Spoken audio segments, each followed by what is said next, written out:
Clinical officers in Kenya have issued a stern ultimatum to the government, threatening a nationwide strike beginning January 19th if their grievances are not addressed. The Kenya Union of Clinical Officers has raised concerns about being excluded from the newly launched Social Health Authority framework and what they view as a breach of last year's Return to Work agreement. In a strongly worded letter addressed to Head of Public Service Felix Koskei, Health Cabinet Secretary Deborah Barasa, Labor Cabinet Secretary Alfred Mutua, and the Council of Governors, the union's General Secretary and CEO, George Gibor, criticized the SHA for allegedly discriminating against clinical officers.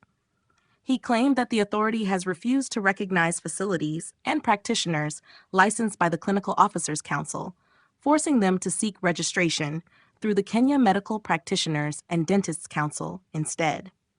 This blatant exclusion and discrimination are both illegal and illogical, Gibor stated, describing the situation as regularized corruption, driven by self-interest rather than public welfare. He further lamented that their attempts to seek redress through President William Ruto, Parliament, the Ministry of Health, and the Social Health Authority have been met with silence. Adding to their frustrations, the union accused the Ministry of Health and county governments of failing to honor the Return to Work agreement that ended a 99-day strike last year. The agreement included provisions for a collective bargaining agreement, promotions, comprehensive medical cover, and transitioning clinical officers from short-term contracts to permanent and pensionable terms. Despite the union's efforts to expedite the implementation of these commitments, Gibor noted that employers, particularly county governments, have remained unresponsive. As a result, clinical officers are now demanding immediate and unconditional recognition by the Social Health Authority for health providers and practitioners licensed under the Clinical Officers Council. Additionally, they seek the reinstatement of pre-authorization rights for clinical officers, including specialists, and full adherence to the previously agreed-upon return-to-work terms.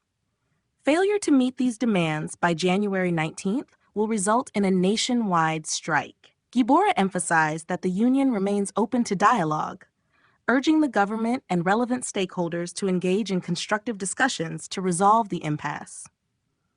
In the intervening period, we remain available for a constructive social dialogue with the government and other key stakeholders for an amicable settlement of the issues in dispute, he added.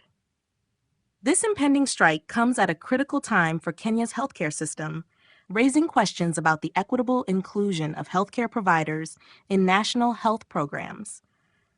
The situation highlights the tensions between clinical officers and government bodies, with the potential to disrupt healthcare services across the country. Resolving these disputes will require not only urgent government action, but also a commitment to fostering trust and collaboration among all stakeholders in the health sector.